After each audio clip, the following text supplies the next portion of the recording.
what do you think of have you heard of the Ripperverse? Yeah. Are you talking about this recent comic? Yes. Yeah, It's not out yet. It's not out yet. The one that got like 2 million in crowdfunding. 3 million now. That's thanks to Fox News. But yeah. No. Before that was on Fox News. Yeah, because before it was on Fox News, they said they had 2 million. They did already. They already had. Okay. Yeah. And okay, so he's a musician and whatnot, and he's a talking head and a comic book head and all this other kind of stuff. And so, I'll watch his videos, and some of the stuff I agree with, and some of the stuff I don't. And so in my older age, I kind of just let people just talk and just kind of watch, and I know going in that people are not going to say everything that I agree with. So my feelings are not hurt. It's just like, okay, that's interesting. That's interesting. He believes kids should be homeschooled. I agree with that. He thinks that some stuff that I think is questionable is okay. I don't agree with that, but whatever.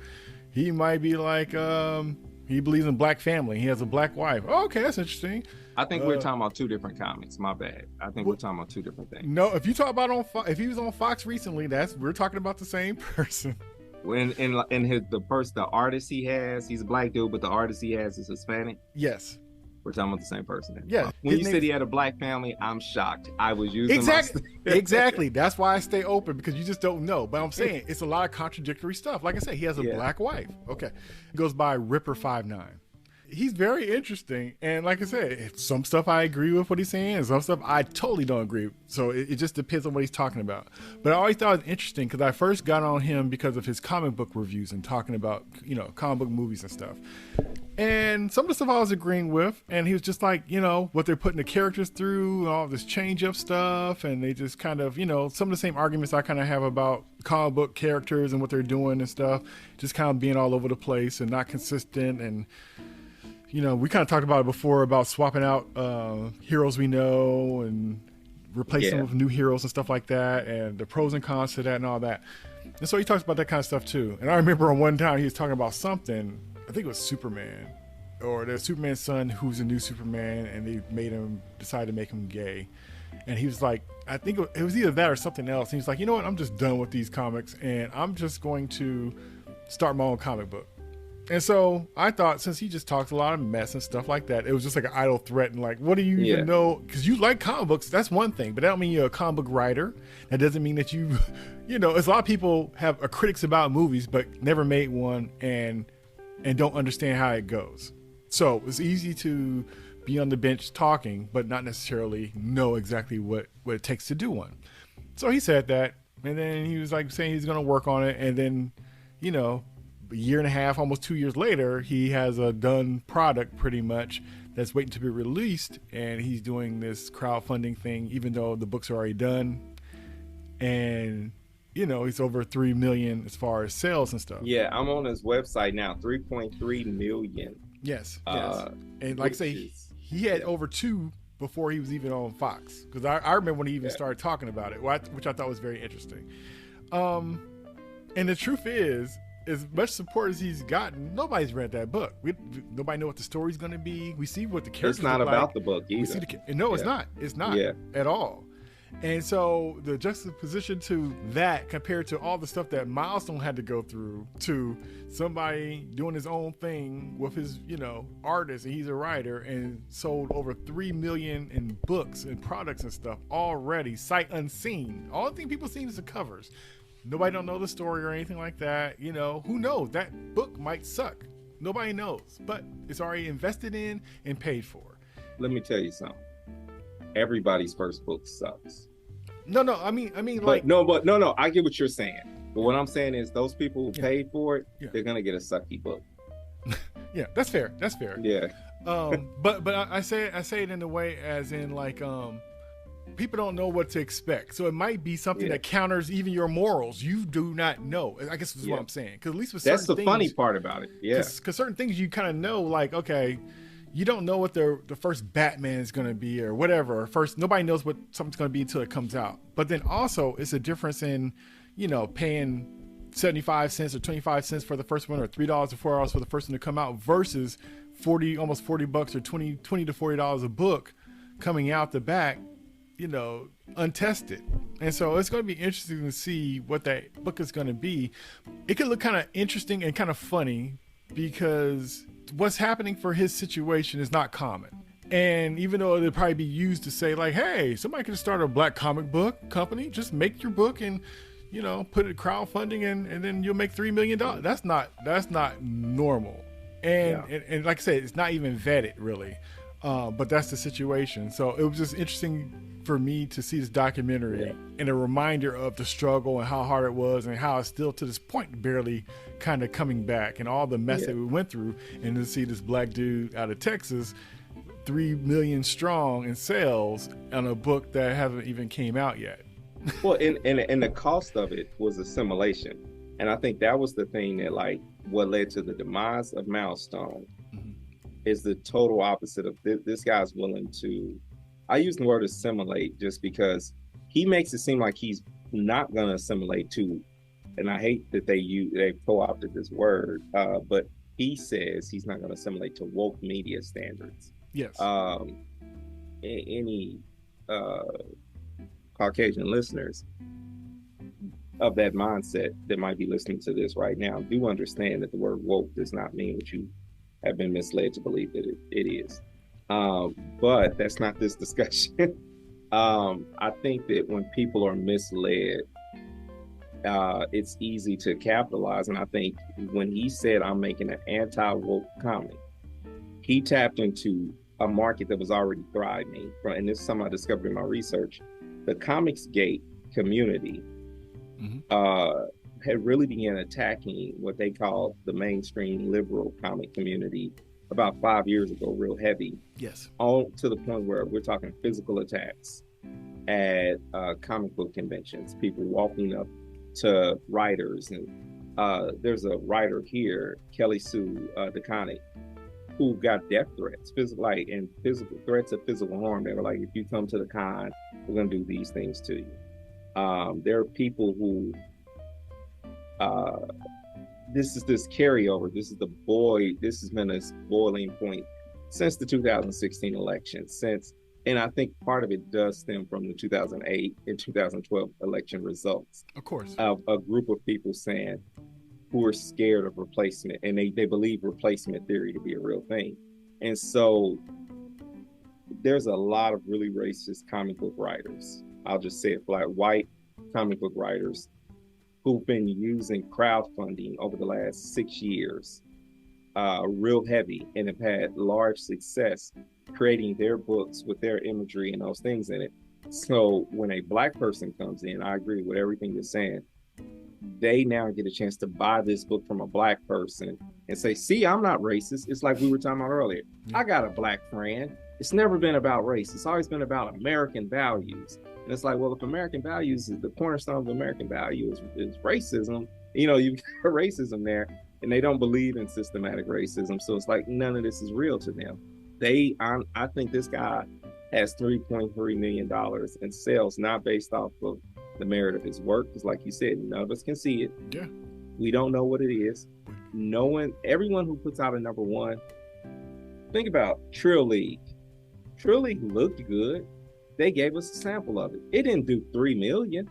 Right. Trill League came back for its second comic recently after getting a lot of notoriety. 50 Cent and optioned it for production. Right. All this stuff happened, and now they're back crowdfunding, and they didn't raise 3 million. Right. But here's the thing that I always tell you that tells us that this brother didn't know this is how we know it's not a $3 million comic book. His campaign goal was 100,000. That is an audacious campaign goal. David F. Walker just won 2 Eisners this year, 2 of the top prizes for top comic book writer in the country. One won a couple of years ago. He just recently did a campaign, and he set it at the cost where he gets a profit and the cost of whatever, and he set it at a price where his fans can buy it, and it's set reasonable. I don't think I've ever seen any of his campaigns really exceed a stretch goal of 25,000. And he's a top crowdfunded getter and a top-notch writer in the space. Right. This is a rookie writer, and I think he's promised that he's going to lace his comic book full of dog whistles and white nationalist propaganda, but he's going to put a black face on it. He's going to lend his blackness to an anti-black movement. And people are going to, and that's what people are buying. They're buying his skin. They're buying the color of these characters. Because you saw Icon was conservative. Yeah. But Icon wasn't conservative based and didn't stay in that same space. He grew. These characters are only going to dig in deeper. And what I fear is that number 2 issue is going to be worth, it's not going to win 3 million. But number 2 issue, if this isn't picked up by a major, because people will sell out real quick. They claim, I'm just going to do this independently. Let Dark Horse say that they won't want this character. He'll go. But let me tell you something. If somebody handed it to me, yeah, I would keep it. Yeah. I am it says the book is going to get put out starting next month. Let me tell you something, man. There's been a paper shortage that has affected the comic book industry. This brother's now a millionaire overnight. You know, I am very curious how he's going to be able to handle the success. Will there ever be a follow-up? Me personally, I take the loot and run. I mean, I give them their book, but you never hear from this character again. Yeah, it's interesting because I think it's like 94 pages or something. So it's a whole. It's not just one. It's a graphic novel. Yeah, it's like a whole arc of a story or whatnot. So I looked to confirm. Say he's a libertarian. Yeah. Okay, that makes sense because that's once again. Remember how Tea Party hit big? Mm-hmm. Yeah. You know, it's people's way of saying, I ain't gonna really leave the grand old party. Right. I'm gonna be adjacent to it because I'm just mad at a few things they're doing, but it's still the same core values. Yeah, and it's funny because I used to work at a libertarian bookstore. That's where I got to know about Ayn Rand and all that kind of stuff. And yes, I worked at a bookstore who sold a lot of that propaganda and stuff like that. So it's very interesting that whole. I worked in those spaces too, man. Yeah, I know what it's like. Yeah, it's a lifestyle, I guess. But with this being said, with what you were saying before in our other conversation, where you had mentioned how we could have the same kind of feelings about certain kind of things, but you made a point to be like, not to be mistaken with the Comicsgate folks, which I thought was funny and interesting that you said that. But I understand how certain things could sound similar, but the reasons behind is different. Intent can make a difference on things, and some stuff could line up for different reasons. I am very careful about what I say to who I say it to. Yeah. Because I think at the end of the day, we all have a moral compass. Yeah. And unfortunately, some of our core values and our moral compass comes from some of the same spaces. They comes from colonized religion. But, you know, you get older, you have a daughter, and you all of a sudden, the purity conversation, totally different. You're like, okay, yeah, I'm not mad at the purity movement. Although had been a product of the purity movement, that crap was horrible on us. They didn't educate us on sex at all. They don't have it. And it's there's a sweet in between we never found. That's true. And as a parent, you're hoping to find it. Yeah, exactly. But you're hoping to find it. But it's I think, how can I remove the core values of manhood being a provider and protector, but then remove the patriarchy? I can be a provider and protector, but I don't have to have toxic patriarchy. Exactly. That says that I can only be the one that provides and protects, and you have to submit to me in this particular way. There's a different way of reading a scripture, or reading the scrolls or anything and say, okay, how do I still honor the women in this space and not repeat? Because a colonized religion, and I say that because in my studies, it's more than Christianity that had been taken over by other spaces and changed in according to what would get people in power to adapt that particular religion. Right. So Christianity as we know it is filtered through the lens of how do we get, you know, some people, they might be like, how do we get King James to love this? You know, where the whole time Ethiopia is the second nation to accept Christianity as its own. And then you take a look at Ethiopia with its own scrolls, its own, you know, like, you know, legend. Like it tells its own story, but it's not honored because it's not coming from a Eurocentric point of view. Yeah. And it's like, well, why were they one of the only nations never to be colonized?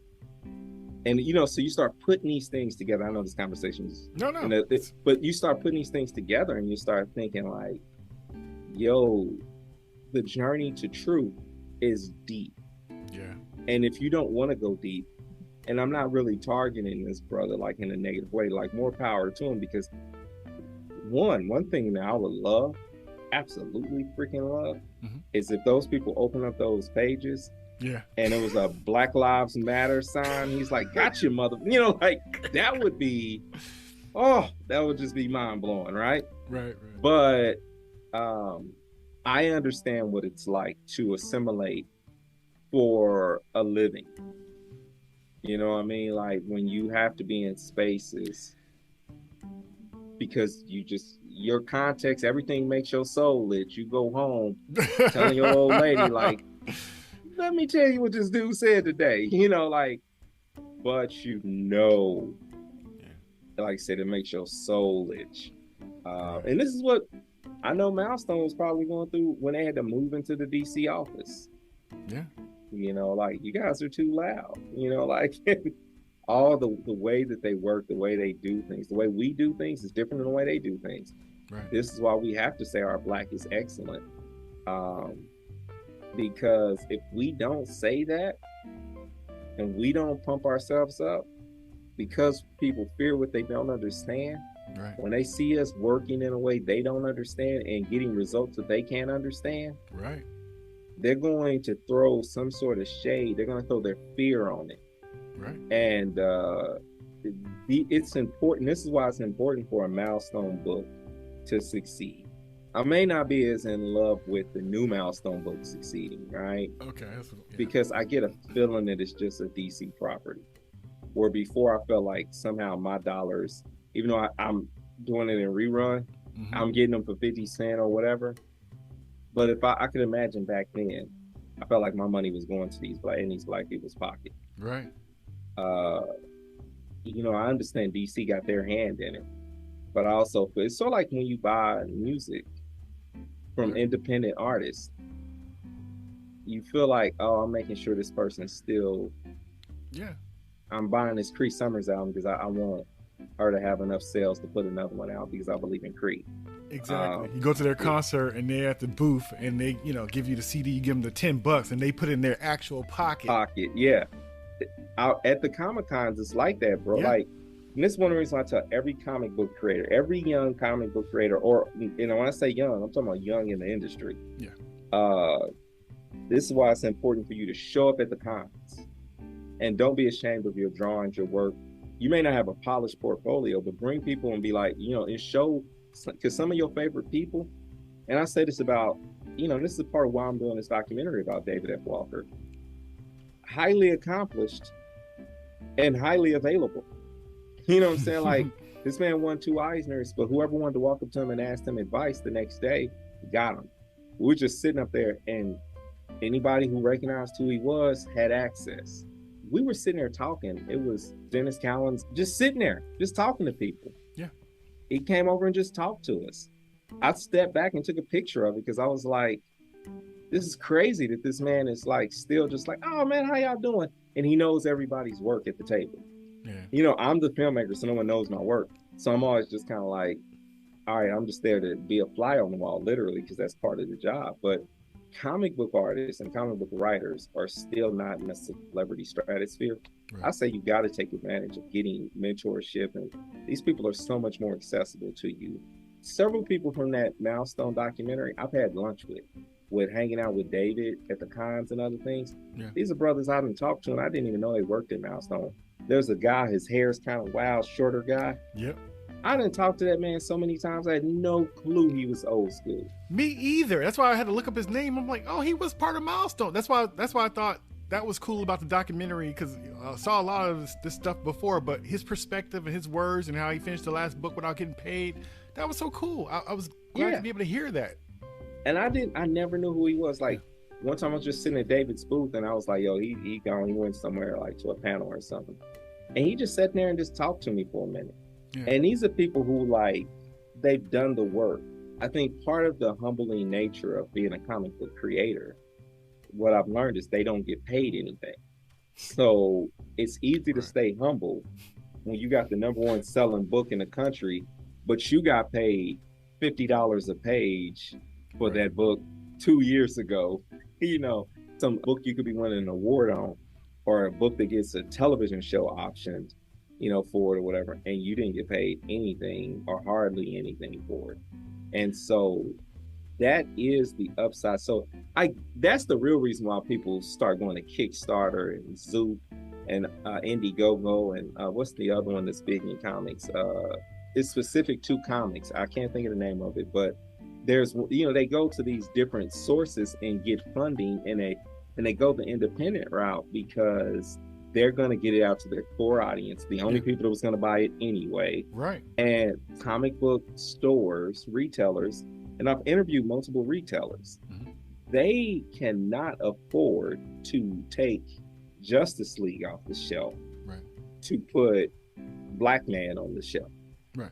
You know, whatever the name of your independent comic is. This cat here, what's the name of the Isom #1 or whatever, which is too close to Icon to me, but sure, it's original, bro. It's this this whole comic book.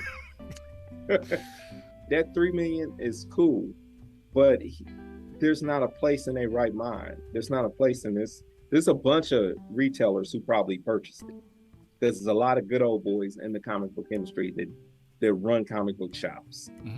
Because I done got stared out viciously going into some comic book shops, both Portland and in my travels when I go find one.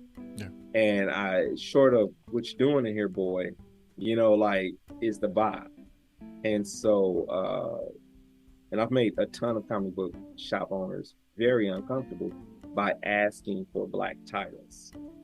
When I asked for Bitterroot, which has now won 2 Eisners, I have my favorite comic book store is the #1 selling comic book store, the largest comic book retailer in the Pacific Northwest. So this comic book store is biggest in Idaho, Washington, Alaska, Oregon, and most of Northern California. Bitterroot's not on the shelf. Now, my guy's not a racist in that particular way. But Bitterroot's not going to sell amongst his demographic. Right. White men aren't walking in buying Bitterroot. Right. But what you'll do is, if you go on YouTube, there are white men specifically, and a few brothers who are saying, oh, well, the Eisners are a joke. Bitterroot should have never won. And I think it's interesting to see how something can get coded with a name and then they just give it another name. Don't be surprised if this brother's Ripperverse hats become the new Punisher symbol, Salt Life, whatever flag matters. You know what I'm saying? Like, it's gonna be the new, this is my dog whistle to let you know I'm here for it. And I'm like, bro, do I need to get back in the gym? I need to get to the gun range because I'll be feeling like they training for something. Because they got all these hats and they codes, they riding around. And I don't know if this is happening in Oakland, because Oakland's black. Ish. Thank you for fixing that. Yeah, but like, I'm in the Pacific Northwest, and bro, people are riding around in big trucks with Confederate flags. Oh no, not out here. What does the Confederate flag have to do with the North? It don't get no northern than north up here. And it's a bunch of people are riding around with American flags on the back of and Trump 2024 flags on the back of their trucks. I saw one dude who had like a 96 Ford Taurus with a flag in the back of it. I'm like, bro, you really stretching it. But this is Trump country outside of the inner cities. So in Oakland, are they doing that? Are they flying flags in Oakland? They still got Black Lives Matter signs in people's windows of their homes and stuff. So they got those here, but no American flags in the back of cars. Nothing is obvious. Yeah. At least, you know. So, but that's who's buying the Ripperverse. Like, that's who's buying this joint. Yeah, but it goes to show too, when you buy something sight unseen, you going with the idea of the person that you know of, because you can't be into the product that you have no idea what it is. Yeah, so it has to be the mentality of the person that you're backing, or the hype of what it could possibly be, or whatever. And that's the thing about knowing something; it could be anything you need it to be.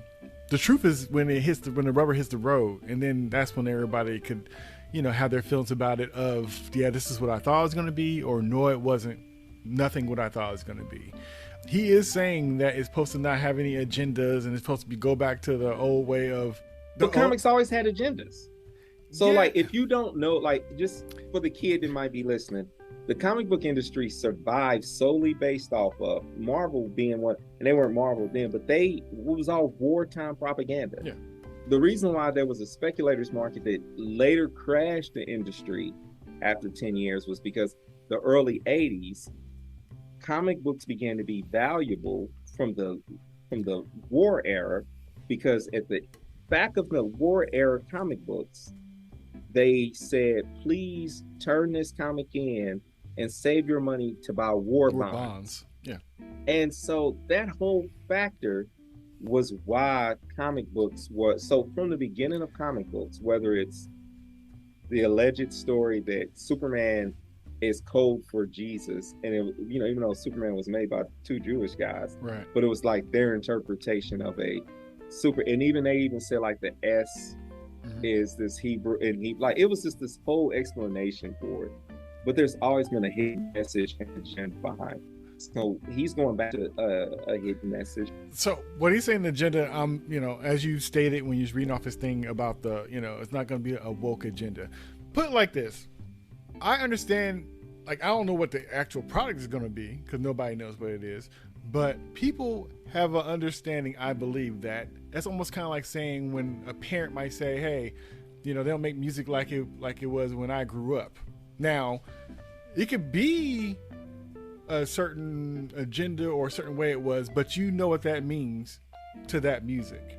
You know what that means. And that could be good, bad, or indifferent, but it could be the prime of music and the way you like it.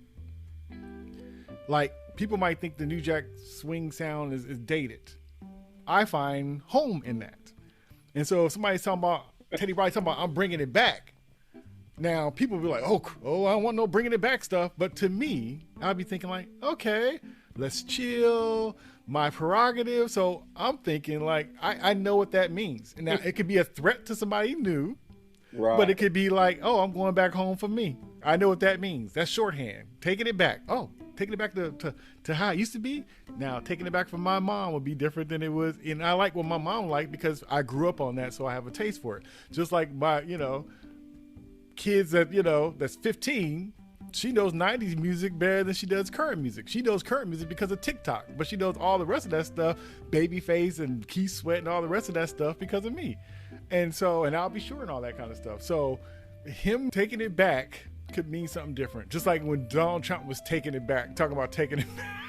Yeah, you can't make America great again. It just depends on what your idea of taking it back means. Yeah. And so if he's talking about a contrast to what the way the comic books are now, then I know what he's talking about. And depending on where you like your comic books to be, like some people in the 90s, like the big splash pages. It was a whole bunch of splash pages. And a lot of that was due to, because you had new artists that didn't know how to tell stories well, but they knew how to draw posters. So you like Rob Liefeld, he'll have a whole bunch of big splash pages or scenes cropped a certain kind of way because he couldn't draw ankles and feet. So stuff was kind of compromised because you had new people who had a bigger expression in a certain kind of way, but it wasn't the Marvel way, Yeah.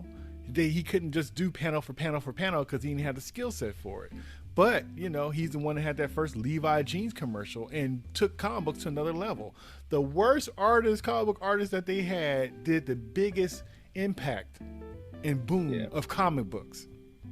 That kid that couldn't draw ankles and proportions all wrong changed the world with that Levi's jeans commercial and his comic book that he came out with. Yeah. Even bigger than McFarlane, even bigger than Jim Lee and all the rest of them. Rob Liefeld, you know? So depending on what you grew up on and what you like, it can mean a different thing. I think one thing about it is if he's gonna take it back to what it used to be, then I mean by issue 10, Iceman's gonna be white. Because it wasn't no black characters back then. Unless you want to take it to Shazam. Are we gonna forget about Shazam's little black sidekick that would always be shocked and surprised and like, yes sir, you know, like, so, and bug-eyed and taking it back can mean so many, like, so taking it back, it goes back to that conversation.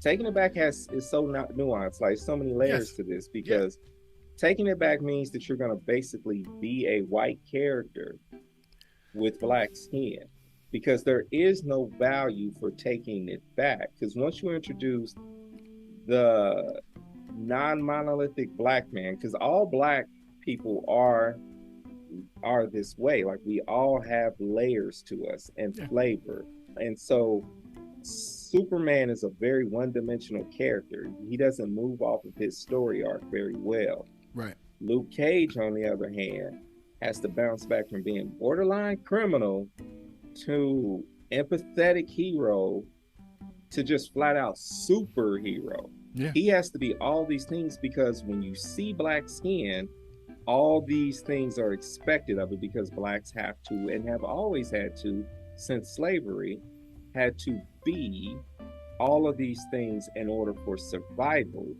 Although I take it back, before slavery, I believe our original context was we were just a lot within our villages and our tribes. I believe that we always held the capacity to do a lot of different things. And we've always been nuanced creatures. Like, we've been very diverse and well-developed humans, based off of, you know, being on original land of original man, you know, like being in this space. And I'm not talking 5% or talk. I'm talking about just the space of just being on the Now Valley, and just knowing and being able to grow in an environment, right?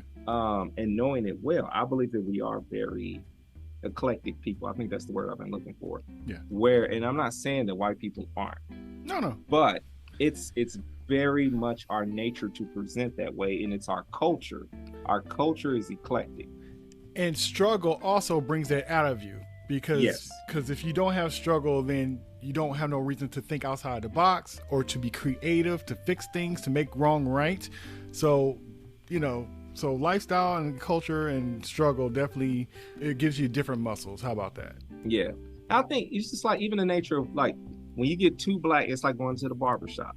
When black men gather and we're not in the field, we got something to say. I have a reputation as a quiet person. I don't want to talk to people that I have to explain my culture to, my vernacular to. I don't want to have to look in your eyes with amazement when I say something that's semi-intelligent. And I don't want to see fear in your eyes if I'm saying something that's potentially wrong. Like, there's this concept that I exist in a space of white America. My existence as Andrew Morgan, and mainstream, or as they call it, majority culture, is I am damn near a superhero, and I am perfect. It is, and I'm not saying that in a facetious way. What I'm saying is I am so careful and calculated, and I only speak when necessary. And all these, this is what we have to carry. So when you get black men together and talking, and women, when you get people together, it creates its own culture, and it creates something big, which goes to the point of like the potential of what Milestone could have been. Yeah. And that's why I'm like, okay, Reginald Hudlin's on board. They're grabbing all these new artists. Can they cultivate? That is the thing that will make me continue. See, this first run, I'm supporting it because I support everything black, right? Yeah. If I see something black, and you know this about me, because if I see something black, I'm buying it. Mm-hmm. I saw your shirts and I was like, buying it. It's black. You know, so what I do is when I get a paycheck from, or, you know, because I'm a gig worker to some extent. So when I get paid from a job, 10% of that's going to, well, I got 10% that I pay God. And then I have 8 to 10% or whatever that's going to always go to pouring back into a Black business. Then I'm going to put my money back from my business, and then the 30% is usually my profit or whatever, however it pans out. The point is, I buy Black intentionally to support other entrepreneurs the way I've been supported. Right. I'm not saying that in a bragging way. I'm saying that in a way of practice, if you're hearing me, you know what I'm saying? Because it makes a more fulfilled life. I would have met you if I was taking my money and hoarding it, and putting it in. When you put Black creatives together and you get Black people supporting each other and loving each other, right, you never know what's going to be, what we're going to create. And when you talk about like that Milestone Bible, this whole Dakotaverse. Yeah. I hate with Black Lightning, and there was a few other things when they talked about the Dakotaverse, and that was the second to last season of Black Lightning. Yeah. And it's like this isolated city over here, and it's all Black and it's cops coming to shoot. And it's like, oh, they're relevant and they're woke because they put cops coming in to shoot up the place. And, it's like, honestly, in our neighborhood, cops aren't the bad guys. The drug dealers actually are. People remember Pac said this. Pac was like, I don't want to live next door to the killer. Right. But I do. But they think we celebrate that. But the sad part is that there were Black people writing that, growing up, there was no worse place to be but Gotham, right? Yeah. And they figured out a place worse than Gotham. Right. Yeah, somehow. How do you find a place worse than Gotham?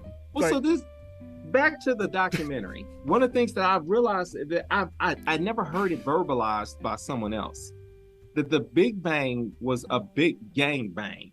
Yeah.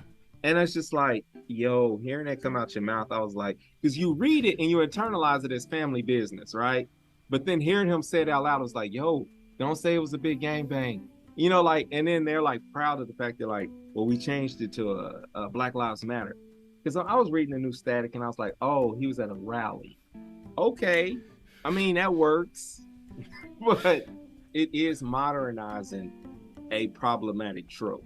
And because and here's one of the things I can say to the credit of Bendis, who's a Portlander, who tries his best to know African American culture. I believe, and I don't want to tell a man's personal business, but I think he's a known thing that like he has an African American child.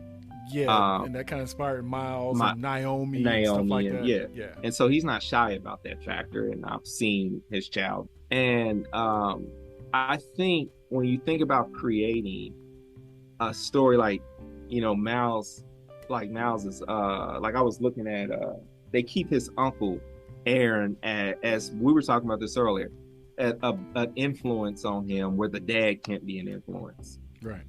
I love that character gets his powers in the most superhero way. There is this new line, it's a limited line that they did, the What If Miles Morales. I loved it because it was dope. And I didn't like issue 4, we can talk about. Okay. But I'm about to say the general concept of, they were like, Aaron, his uncle had the super serum, how he got the powers for for Captain America. Mm-hmm. And the what if was like his uncle was gonna, like put the super serum in the icebox, and Miles coming over being messy consumes it. Like, yeah, that's kind of like it's on par with that relationship. Episode issue 4. If a Black person wrote issue 4, no one would have had a problem with it. And these are these conversations that we talked about where we gotta hide it from the Ripperverse people. Right. If a Black person wrote issue 4, this was a person of color who wrote it. Mm-hmm. But if a Black person wrote it, no problem. You can't say anything. Horrible writing can be dismissed when an African American writes it. Once again, Comicsgate get a hold of me saying this, they'll be like, but hear me in full context. Thor, to me, and I have it hanging up in here over here, which was one of my I'm chasing it down issues. There's this issue from the 80s where Thor goes to the hood, mm-hmm. and it's like trouble in the inner city, and the police are like beating on people, and Thor's like, what did you basically blackies do? He didn't say that, but he's like, And this black man's like, why you automatically assuming it's us? Why come you didn't check them? Right. And Thor sits with it. And this was writing of the 80s where, you know, and you could tell someone probably went to dinner with Christopher Priest one day. Right. And then went and was like, I feel challenged. Right. And he's not necessarily the most liberal human. He's very conservative in a lot of ways too, but that's part of his religious background. Mm-hmm. So I look at that issue and I was just like, he's really following suit of what Thor would be. Like if they put a black face on Thor, because that's what If is doing. Mm-hmm. It's just like switching out characters. In this case, I think if you did anyone else, it's always going to be a caricature, because Thor is not that deep of a character. Mm-hmm. So I wasn't offended by it. I had the issue. And then all of a sudden I'm seeing people say, this is the worst. Look at the graffiti written in the back. I was like, I thought the graffiti was dope, but okay. Like, I thought it was a nice touch, but I get what they're saying. They're coming from the angle of, oh, because it's Miles, there's the graffiti, and he's saying things. Well, guess what? I read Miles Morales, and it's all tropey writing. I don't know an issue where I can be like, oh, that was well written by a black person. Good job. Like, all of his books are written like, I've always attributed to him, I'm just old man, I'm out of touch, and maybe kids talk like that. Miles is a corny character. Like, I like that he exists, but Miles is corny. Like, but I'm an adult, I'm a grown man. Mm-hmm. I shouldn't probably gravitate toward Miles. Well, not that you can't. You know, it's not that I can't, but you know. Yeah. I do too. I gravitate to Miles, but I like the interpretation of the animated movie more so than the comics. I think it's very streamlined in a way. It's like, oh, okay. But that goes to show you what somebody's interpretation could do from something. Like, they may not be the person who created it, but have a perspective that's kind of more in line with what's probably better center, maybe. But yeah, so yeah, people did trip off that what if Miles was Thor situation. Yeah.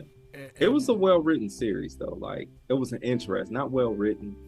I have all 5 stories. Mm-hmm. It was all just, like I said, a person who I used to have Miles come in my box, and then my son was like, I'm not reading Miles anymore. I was like, okay, well, I can stop paying for it.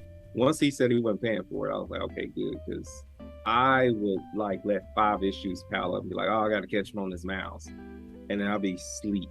Like I was, you know, like when you was younger and you try to read the Bible. Mm-hmm. Like, I'm like, man, Miles would put me to sleep because I just didn't identify.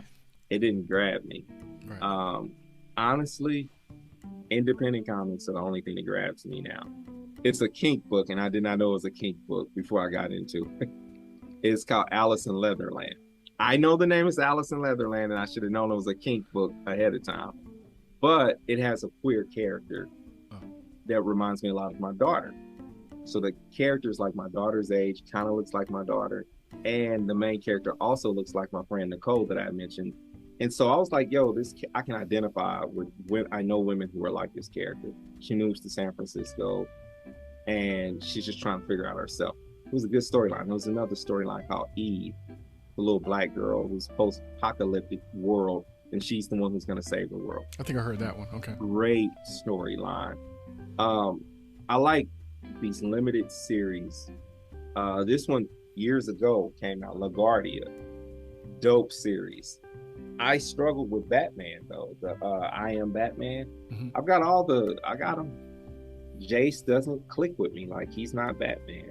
And I know they frame it as he's not Batman necessarily. But still, they riding with that though. That's the reason why they're making him Batman. Yeah, and it's like, and for me, everyone was up in arms where they was like, oh, Batman's black now. They've got a black Superman. They got a gay Superman. But the mainstream Superman still exists. In other universes, or 40 years ahead of time in the same universe, they're never tying it in. When you go to the store, you're beating up on minority, rich, white, privileged Batman is still doing his thing. Batman fans hate when I say that about him. But regular mainstream Batman is still there in all of his privilege and glory. This other Batman is an attempt to draw African-American readers into the Batman story arc using the Fox family. Mm-hmm. And it's all right. You know, it's nothing to write home about. Same thing with the Black Panther story books. Ta-Nehisi Coates, he did an okay job. If you're a well-read person, yeah, I bet you like it. If you're like me, who dreaded the teacher calling on you to read out loud, Coates ain't a good read for you. You know, that's just me being real. Yeah. I ain't good reading out loud, so I don't read Coates. You know, but right. It's not, you know, but I love Reginald Hudlin's writing. I love Eric Jerome Dickey's writing. There are some authors who just write in a flow and a rhythm that's so contextual to your soul. I love David. I'm making a whole film about him. Yeah. I read the majority of his work, but there's some of his work I don't really read. Better Root, #1 book, multiple, you know, it keeps getting voted #1 book. You know, but he's also a co-author too. I don't read all of Naomi because I think at some point it's separating. It was like, this is for little girls, kind of like the show especially. But yeah, I guess to wrap up what I'm saying is like, to each his own. I am glad about this one thing to say something positive about the Ripperverse. There's a target audience for it. I may be on the other side of that audience's politics. I believe that audience has a very anti-Black agenda. And I understand that they may be confused by hearing that comment, but I believe that it's easy to make one person a millionaire, opposed to, you know, because it's not equity. You know what I'm saying? It's like you're basically elevating this one person, but you're not making sure all of us get a chance to get on. Right. And I think as long as he delivers what they want, I think he'll have success in the future. As an independent comic person, I think he'll be able to sell 1 million the next time, and then the next time a few 100,000. And I think he'll be able to create a legacy. And legacies all can be different. You take a look at Stephen Fetchit, where he did a lot for giving and putting money that no one talks about. He put money in the hands of Black filmmakers who wanted to make films, because he did some what people would describe as despicable things to get that. You take a look at his stepson's unfortunate end to his journey, where he died after killing multiple people. That wasn't the legacy that he wanted.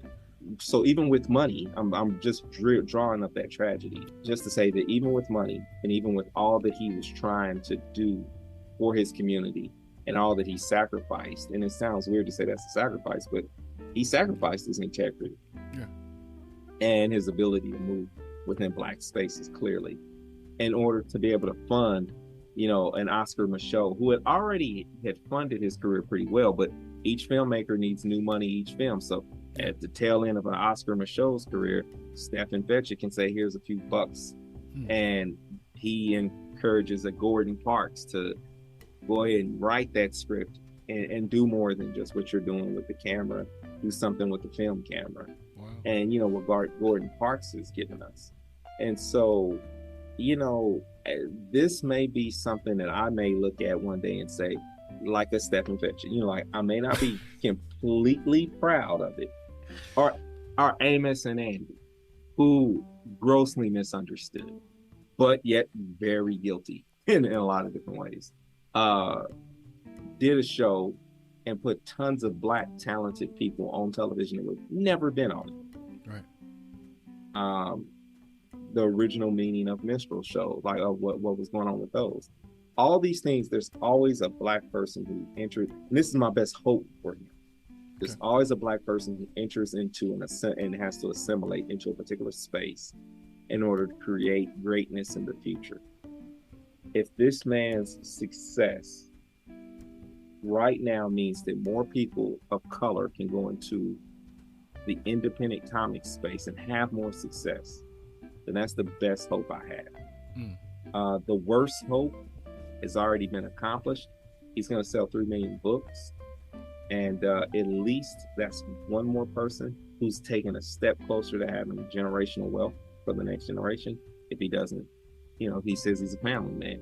Yeah. So I don't see, if this was all him and not really some large organization behind him, then that man's a millionaire right now.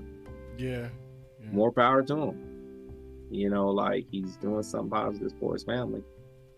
of course, I want you and other people who are artists and to create something that counters that. But no, I get it. Maybe he's opened up a door in the independent category where maybe we'll have more of an invitation into some of these seats. Maybe a company like Kickstarter be like, ooh, we need to start highlighting some of these Black folks. That's a brilliant point you made. And I hope for that to be the situation. Like, even when something's probably not necessarily great, but like shined on it, that does make people think differently, even if it's for a moment, to let the other stuff in. And then good stuff could come behind the not the perfect thing that was the beacon. Yeah. So I like how you put that, and that's a great point, because it's almost like the phoenix coming out of the ash. You think that first thing that was there was the thing, but it really was everything following behind it. That was really the truth and the unfiltered situation. Yeah. Well, that is where we're leaving it for today.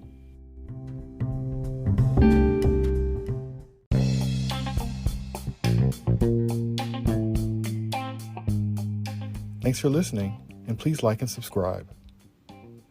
Be sure to check out past and future episodes of this show, along with my other shows entitled The Movie Bench Quarterbacking Podcast and The J and Podcast, available now on all streaming platforms. Until next time, peace.